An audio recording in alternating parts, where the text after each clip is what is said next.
Hello friends, good afternoon. स्वागत है आप सबका सुकृपा क्लासेज पर। दोस्तों, इस वीडियो में हम लोग आरपीएफ कांस्टेबल वाईएसआई एग्जाम 2024 के आल शिफ्ट में पूछा सकने वाले मोस्ट इंपॉर्टेंट जीके जीएस व करंट अफेयर्स के प्रश्नों को सॉल्व करेंगे। दोस्तों, ये सारे क्वेश्चन हमारे आपके एग्जाम में पूछे जाने वाले प्रश्नों के सभी टॉपिक्स, प्रश्नों के लेवल व प्रश्नों के टेंस, इसके अलावा दोस्तों आपके प्रीवियस ईयर एग्जाम्स के प्रश्नों को पूरी तरह से एनालाइज करके बनाया गया एक मोस्ट इंपॉर्टेंट वीडियो है। तो दोस्तों, आप लोग इन्हें कॉन्सेंट्रेट होकर सॉल्व करें। क्वेश्चंस कम सॉल्व होने पर पुनः प्रश्नों का रिवीजन करें, ताकि आरपीएफ कांस्टेबल वाईएसआई एग्जाम 2024 में आप लोग जीके जीएस व करंट अफेयर्स के टॉपिक से अच्छा स्कोर कर सकें। ध्यान रखें दोस्तों, आपके एग्जाम में जीके जीएस व करंट अफेयर्स का अच्छा खासा वेटेज है। 50 क्वेश्चन आपके यहाँ से पूछे जाएंगे। तो चलिए दोस्तों, ज़्यादा समय न लेते हुए हम लोग इन सभी मोस्ट इंपॉर्टेंट प्रश्नों को सॉल्व करना शुरू करते हैं। दोस्तों, क्वेश्चन नंबर 1 है हमारा, महिला प्रीमियर लीग 2024 यानी कि WPL 2024 का खिताब किस टीम ने जीता। स्पोर्ट जगत से दोस्तों करंट का मोस्ट इंपॉर्टेंट क्वेश्चन है, बिल्कुल आपके ट्रेंड में है, आपके लेवल में है। क्वेश्चन है हमारा, महिला प्रीमियर लीग 2024 यानी कि WPL 2024 का खिताब किस टीम ने जीता। करेक्ट आंसर होगा रॉयल चैलेंजर्स बेंगलोर ने। अब चूंकि दोस्तों करंट से हमारा क्वेश्चन आया हुआ है, तो इस टॉपिक से जितने भी क्वेश्चंस बनते हैं उन सभी प्रश्नों को हम लोग एक साथ कवर करेंगे। यही हमारे प्रिपरेशन की स्ट्रेटजी है दोस्तों, कि जिस भी टॉपिक्स को हम लोग उठाएंगे उस टॉपिक्स के अधिकांश प्रश्नों को पूरे एक्स्ट्रा फैक्ट के साथ वहीं पे कवर करेंगे। ध्यान दीजिएगा दोस्तों, आप लोग सारे फैक्ट सिलेक्टेड रखे गए हैं।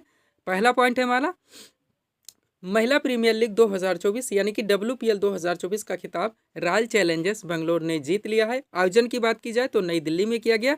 विजेता इसमें हम लोग बात कर चुके हैं, रॉयल चैलेंजर्स बेंगलोर रही, जिस टीम की कप्तान स्मृति मंधाना थी।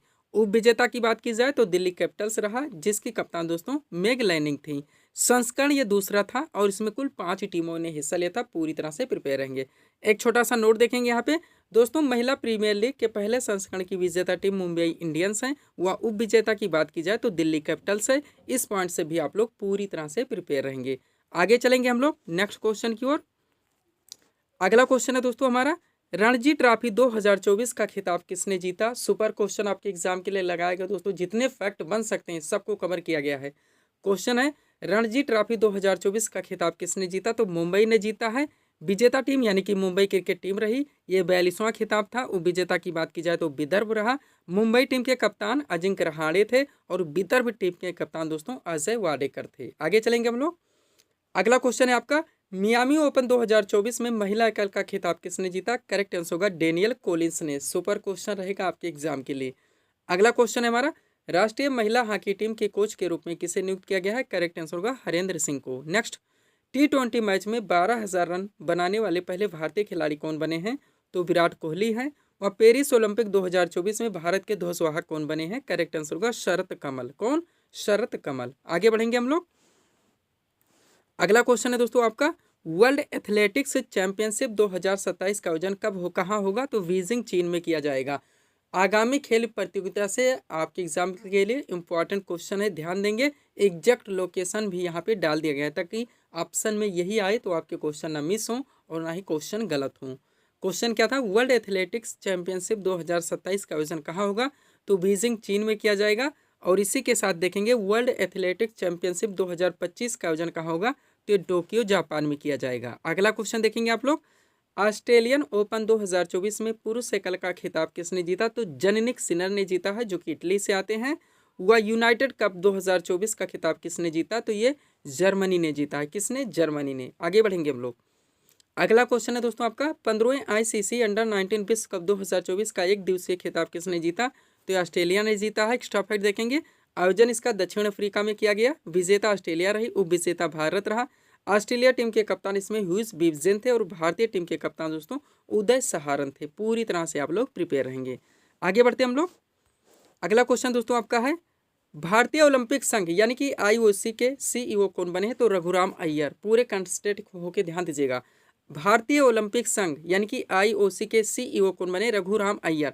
और अध्यक्ष कौन है भारतीय ओलंपिक संघ की। तो PT ऊषा है। ये भी आप लोग ध्यान रखेंगे। भारतीय ओलंपिक संघ की स्थापना 1927 में हुई थी और इसका भी मुख्यालय नई दिल्ली में है। पूरी तरह से आप लोग प्रिपेयर रहेंगे। थोड़ा सा दोस्तों PDF के बारे में बात करेंगे, पुनः हम लोग नेक्स्ट क्वेश्चन की ओर चलेंगे। ध्यान देंगे आप लोग, 4 PDF यहाँ पे हमारा लगा हुआ है, लेकिन हम लोग सबसे पहले आरपीएफ कांस्टेबल ओएसआई एग्जाम 2024 के बारे में बात करेंगे, जिसका हम लोग यहाँ पे प्रिपरेशन कर रहे हैं। दोस्तों इसमें जो आपका पाठ्यक्रम है, आपका पूरा जीके यानी हिस्ट्री, पॉलिटी, ज्योग्राफी, इकोनॉमिक्स, आपका पूरा विविध का चैप्टर जो कि आपके एग्जाम के पूरी तरह से ट्रेंड में रहता है। इसके अलावा आपका जीएस यानी जनरल साइंस और करंट अफेयर्स, इन सब के पूरे पाठ्यक्रम को टोटल 25 पीडीएफ के जरिए कंप्लीट किया गया है, जिसकी पेड फीस 100 रुपीज़ रखी गई। व्हाट्सअप नंबर आप लोगों के सामने है, जहाँ पे दोस्तों आप जुड़कर पीडीएफ ले सकते हैं। बिल्कुल अपडेटेड है सारी चीज़ें। अगर आप दोस्तों थोड़ा सा इन्वेस्ट करके, मैं कहना चाहूँगा कि 100-200 इन्वेस्ट करके पीडीएफ लेने के बाद में इनका आप प्रिंट आउट निकलवाते हैं, पंच करते हैं, अंडरलाइन लगा के स्टडी करते हैं, तो कम से कम समय में बिना इधर उधर भटके आप लोगों की प्रिपरेशन अपने एग्ज़ाम के लिए अच्छे खासे ढंग से क्लियर हो जाती है। सेकंड पीडीएफ के बारे में बात करेंगे दोस्तों, जो कि हमारा बिहार एसएससी और बिहार पुलिस कांस्टेबल का कंबाइन लगा हुआ है। ये भी हम अभ्यर्थियों को दे रहे हैं। इसमें जो आपके सारे पाठ्यक्रम है टोटल 25 पीडीएफ के जरिए कंप्लीट किए गए हैं।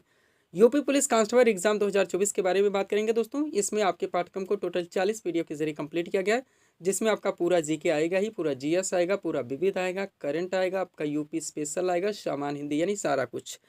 इसकी भी पेड फीस 100 रुपीज़ रखी गई। लास्ट पीडीएफ हमारा एसएससी सीपीओएस एग्जाम 2024 का लगा हुआ, जो कि हम अभ्यर्थियों को दे रहे हैं।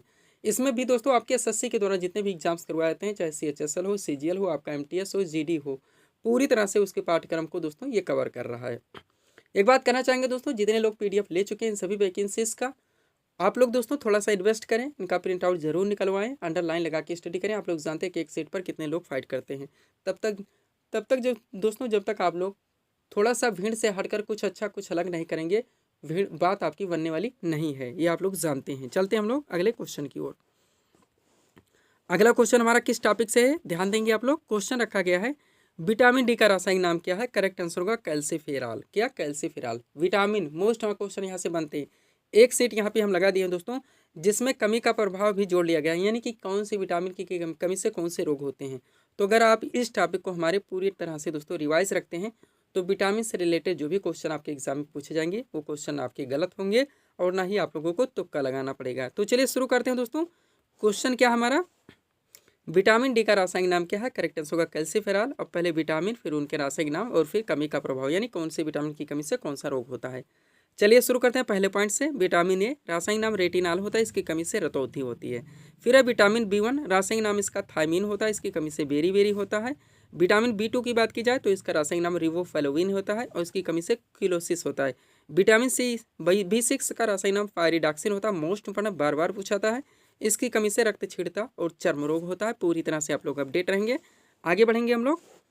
अगला क्या दोस्तों, विटामिन B12, मोस्ट इंपॉर्टेंट, इसका रासायनिक नाम क्या होता है। साइनोकोबालामिन होता है।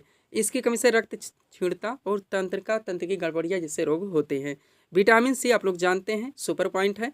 इसका रासायनिक नाम स्कॉर्बिक अम्ल होता है, इसकी कमी से स्कर्वी रोग होता है। विटामिन ई भी बार बार पूछा था, टोकोफेरॉल इसका रासायनिक नाम होता है, इसकी कमी से जनन क्षमता की कमी।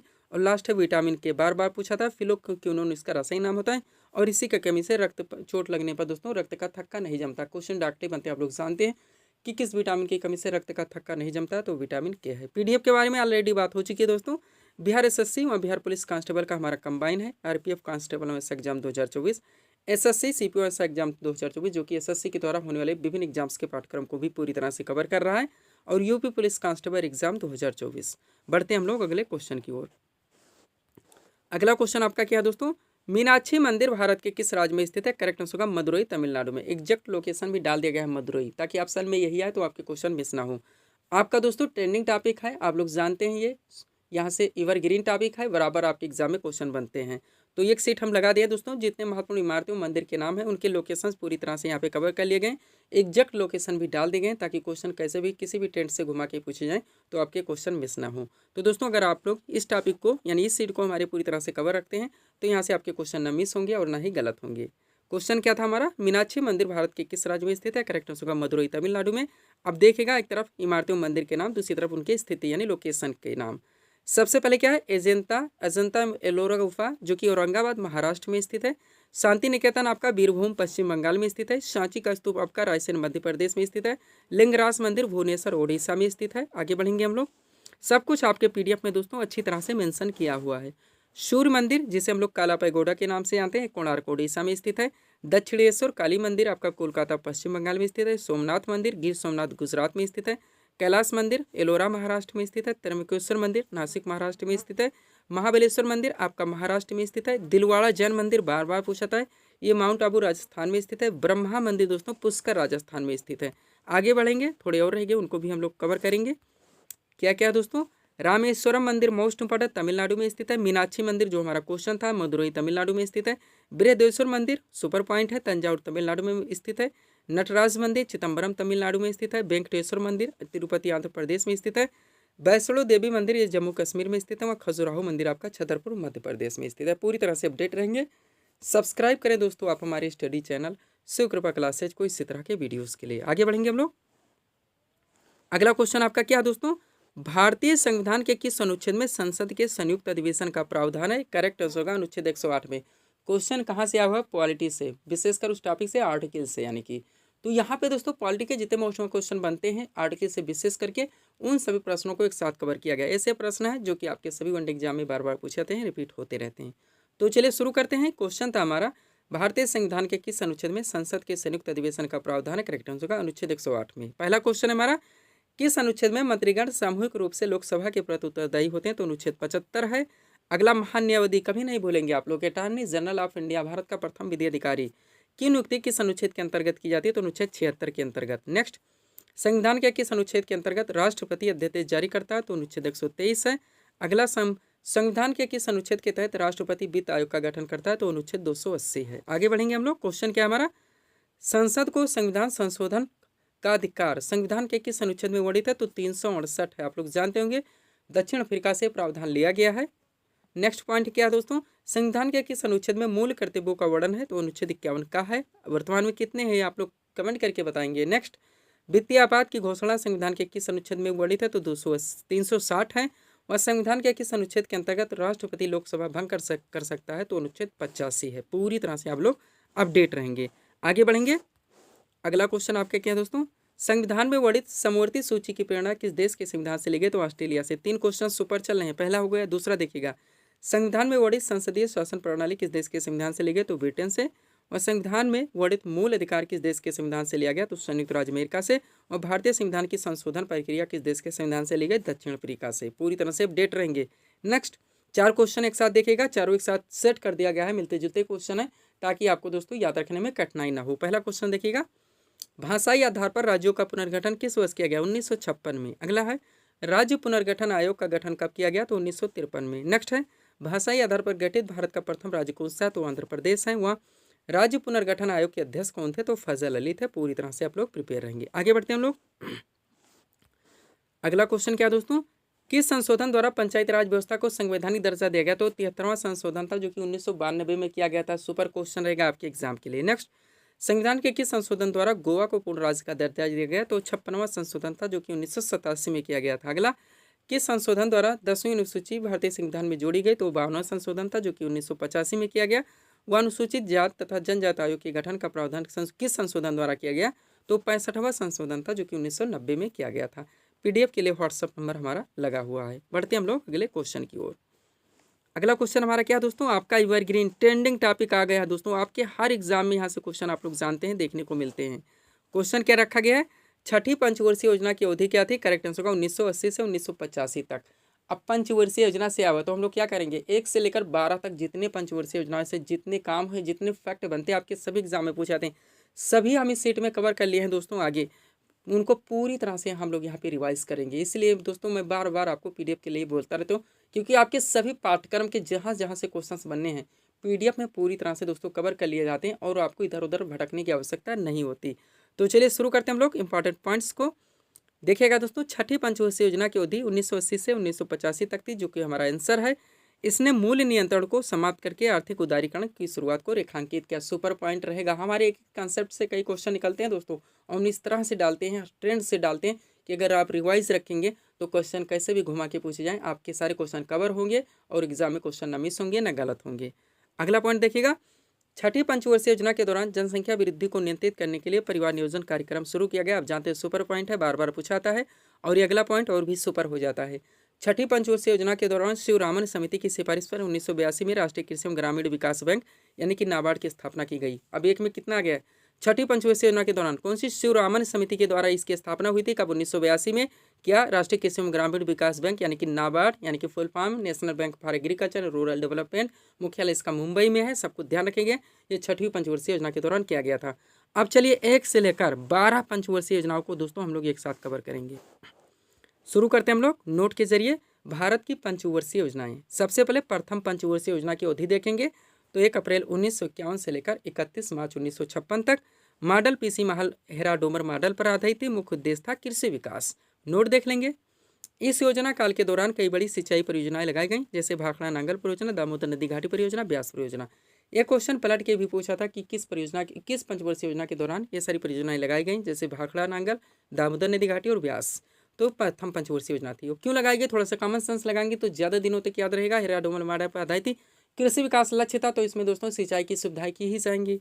चलिए द्वितीय पंचवर्षीय योजना को देखते हैं हम लोग। क्या दोस्तों, थोड़ा सा सामने लाते हैं अपने।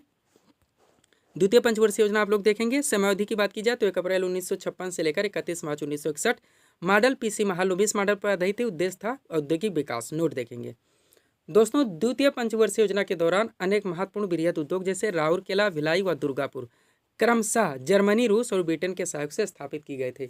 अब क्रमशः लगा दिए हैं तो आप रिवाइज करके ध्यान रखिए कि राउरकेला आपका जर्मनी के सहयोग से, भिलाई आपका रूस के सहयोग से और दुर्गापुर ब्रिटेन के सहयोग से। एक पॉइंट देख लेंगे।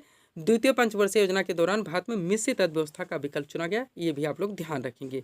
तृतीय पंचवर्षीय योजना की ओर आगे बढ़ेंगे हम लोग। क्या है दोस्तों? उद्देश्य की बात की जाए तो आत्मनिर्भरता, कृषि एवं उद्योग का विकास है, विकास का लक्ष्य रखा गया। अब यहाँ से सुपर पॉइंट आपके देखेंगे, कम से कम 15 क्वेश्चन यहाँ से निकल जाते हैं। देखेंगे तृतीय पंचवर्षीय योजना अपने उद्देश्य को प्राप्त करने में असफल रही, ये भी डायरेक्टली पूछा था, इसलिए इसे एक असफल योजना माना जाता है। जिसके मुख्य कारण क्या थे? तो भारत चीन युद्ध 1962, भारत पाक युद्ध 1965 और अभूतपूर्व सूखा 1966। अगला पॉइंट देखेंगे। तृतीय पंचवर्षीय योजना की असफलता के बाद सरकार को योजना अवकाश बार बार पूछा था, कब कब? 1966 से 67, 67 से 68 और 68 से 69 की घोषणा करनी पड़ी। और इस अवधि में दोस्तों 3 वार्षिक योजनाएं चलाई गई, ये भी आप लोग ध्यान रखेंगे। डायरेक्टली क्वेश्चन बनता है, सुपर क्वेश्चन है।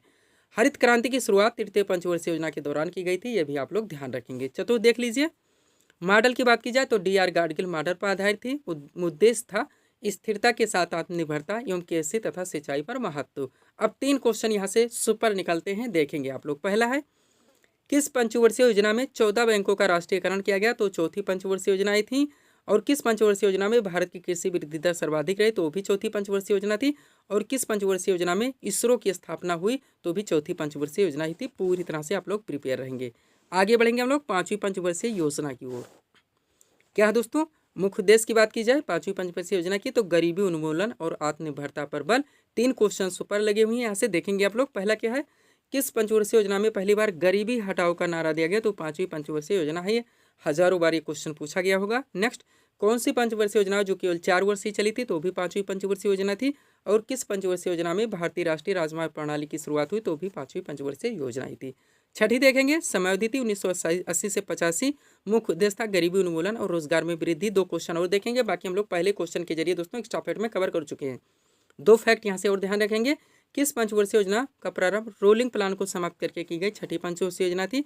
और किस पंचवर्षीय योजना में समन्वित ग्रामीण विकास कार्यक्रम शुरू हुआ? तो भी छठी पंचवर्षीय योजना ही थी। आगे बढ़ेंगे हम लोग। अगला क्वेश्चन क्या दोस्तों? 7वीं पंचवर्षीय योजना देखेंगे। समयावधि क्या है? 1985 से 1990। मुख्य उद्देश्य था रोजगार, शिक्षा तथा जन स्वास्थ्य का विकास।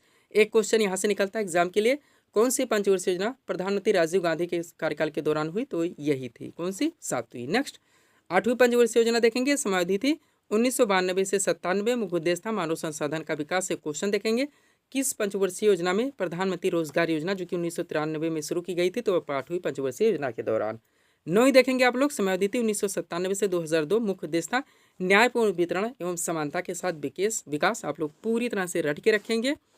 10वीं पंचवर्षीय योजना देखिए। समयावधि थी 2002 से 2007। मुख्य उद्देश्य था गरीबी और बेरोजगारी को समाप्त करना एवं अगले 10 वर्षों में प्रति व्यक्ति आय दुगुनी करना। 11वीं देखेंगे। समयावधि 2007 से 2012। मुख्य उद्देश्य तीव्रता एवं समावेशी विकास। एक क्वेश्चन देखेंगे, किस पंचवर्षीय योजना में वर्ष 2009 में शिक्षा का अधिकार अधिनियम प्रस्तुत किया गया जो कि वर्ष 2010 में लागू हुआ? तो 11वीं पंचवर्षीय योजना ही थी। 12वीं देखेंगे और थोड़ा सा नोट देखेंगे। 12वीं पंचवर्षीय योजना समयावधि 2012 से 17। उसके बाद मुख्य उद्देश्य था तीव्रतम, समावेशी और सतत विकास। उसके बाद तो आप लोग जानते हैं कि नीति आयोग का गठन किया गया 1 जनवरी 2015 को और योजना आयोग वहाँ पे दोस्तों खत्म, यानी पंचवर्षीय योजना खत्म हो गई। नीति आयोग जब गठन हुआ दोस्तों 1 जनवरी 2015, ध्यान रखेंगे ये एक संवैधानिक निकाय नहीं है। योजना आयोग भी एक संवैधानिक निकाय नहीं था, संवैधानिक संस्था ये सारी नहीं है। और इसके प्रथम उपाध्यक्ष कौन थे नीति आयोग के? तो दोस्तों कौन थे? अरविंद पनघड़िया थे। प्रथम CEO अमिताभ कांत थे। वर्तमान में नीति आयोग के उपाध्यक्ष कौन है? तो सुमन के बेरी हैं। और CEO कौन है? श्री BVR सुब्रमण्यम है। अध्यक्ष जो प्रेजेंट में प्रधानमंत्री होते हैं वही अध्यक्ष माने जाते हैं, ये भी आप लोग ध्यान रखेंगे। नीति आयोग एक संवैधानिक संस्था नहीं है। अब इस नोट को देख लीजिए। योजना आयोग की स्थापना केंद्रीय मंत्रिमंडल के एक प्रस्ताव द्वारा 15 मार्च 1950 को गठित किया गया था। ध्यान रखेंगे, बार बार पूछा था है, केंद्रीय मंत्रिमंडल के एक प्रस्ताव द्वारा, यानी ये संवैधानिक संस्था नहीं है, जो कि मैं दूसरा पॉइंट में क्लियर कर दिया हूँ। नीति का फुल फॉर्म दोस्तों national institute for transforming India होता है, ये भी आप लोग ध्यान रखेंगे, एग्जाम में पूछे जाते हैं। PDF के लिए व्हाट्सअप नंबर हमारा लगा हुआ है जिसमें सारी चीज़ें मेंशन की हुई हैं। अगला क्वेश्चन आपका क्या है? डेसिबल किसे नापने के लिए प्रयोग में लाया जाता है? तो वातावरण में ध्वनि। क्या? वातावरण में ध्वनि। क्वेश्चन कहाँ से आ गया? जनरल साइंस आपका सुपर दोस्तों यहाँ पे टॉपिक है, यहाँ से बराबर क्वेश्चन बनेंगे। तो इंपॉर्टेंट क्वेश्चन हम इस सेट में कवर किए दोस्तों, आप लोग पूरी तरह से रिवाइज जरूर करेंगे। चलिए शुरू करते हैं हम लोग। क्वेश्चन हमारा जनरल साइंस से आया हुआ है। क्वेश्चन क्या है? डेसिबल किसे नापने के लिए प्रयोग में लाया जाता है? करेक्ट आंसर होगा वातावरण में ध्वनि। पहला क्वेश्चन देखिएगा, खाद्य ऊर्जा को हम किस इकाई में माप सकते हैं? तो कैलोरी में। नेक्स्ट, दूरबीन का आविष्कार किसने किया था? करेक्ट आंसर होगा गैलीलियो ने। अगला है, लोहे के ऊपर जिंक की परत चढ़ाने को क्या कहते हैं? गैल्वेनाइजेशन। अगला है, परमाणु बम का सिद्धांत किस प्रक्रिया पर आधारित है? तो नाभिकीय विखंडन की प्रक्रिया पर। आगे चलिएगा, प्रोटॉन की खोज किसने की थी? गोल्डस्टीन ने, एक साथ दे दिए हैं। न्यूट्रॉन की खोज किसने की थी? जेम्स चैडविक ने। इलेक्ट्रॉन की खोज किसने की थी? जे थॉमसन ने। वहाँ रेडियो सक्रियता की खोज किसने की थी? हेनरी विकरल ने। पूरी तरह से आप लोग अपडेट रहेंगे। अगला क्वेश्चन आपका क्या है? बेकिंग सोडा का रासायनिक नाम क्या है? Sodium bicarbonate. ब्लीचिंग पाउडर का रासायनिक नाम क्या है? Calcium oxychloride. कृत्रिम वसा कराने में किस रसायन का प्रयोग किया जाता है? सिल्वर आयोडाइड का। वायुयान के टायरों में कौन सी गैस भरी होती है? तो हीलियम है। अगला क्वेश्चन, मानव शरीर में पाचन क्रिया कहाँ से प्रारंभ होती है? मुख से। नेक्स्ट, पेस मेकर का संबंध किससे? हृदय से। और कार्य क्या है पेस मेकर का? तो दिल की धड़कन को प्रारंभ करना। रक्त का शुद्धिकरण का होता है? किडनी में होता है। और मानव शरीर में जो रक्त का दोस्तों शुद्धिकरण या खून का शुद्धिकरण, इस प्रक्रिया को क्या कहा जाता है? डायलिसिस के नाम से जाना जाता है। आगे देखेंगे, पाचन क्रिया में प्रोटीन किस पदार्थ में बदल जाते हैं? एमिनो अम्ल में। पित्त किसके द्वारा पैदा किया जाता है? यकृत के द्वारा। वह शरीर में होमोग्लोबिन का कार्य क्या है? तो ऑक्सीजन का परिवहन करना। पूरी तरह से आप लोग अपडेट रहेंगे। आगे चलिएगा, अगला क्वेश्चन है आपका, लाल रक्त कणिकाएं यानी कि RBC, रेड ब्लड सेल्स, कहाँ उत्पन्न होते हैं? अस्थि मज्जा में। अगला, मानव शरीर की किस ग्रंथि को मास्टर ग्रंथि कहा जाता है? तो पीयूष ग्रंथि है। वृद्धावस्था में मनुष्य की हड्डियां क्यों कमजोर हो जाती हैं? कैल्शियम की कमी से। और लास्ट क्वेश्चन है सीरीज का, पालक के पत्तों में किसकी मात्रा सबसे अधिक होती है? तो आयरन की। किसकी? आयरन की। तो ये था दोस्तों इस सीरीज के टॉप MCQ के प्रश्न, जिनको यहाँ पे हम लोगों ने सॉल्व किए हैं। उम्मीद है दोस्तों आप सभी लोगों ने सॉल्व किए होंगे और देखे होंगे कि यहाँ से आपके कितने प्रश्न सही हो रहे हैं। तो दोस्तों इसी तरह के वीडियोस के लिए आप हमारे स्टडी चैनल शिव कृपा क्लासेस से जुड़ें और चैनल को सब्सक्राइब करें, ताकि हमारे द्वारा दिए जाने वाले सभी वीडियोस आप क्रम से सबसे पहले देख सकें। तो मिलते हैं दोस्तों हम नेक्स्ट वीडियोस में। Thanks for watching.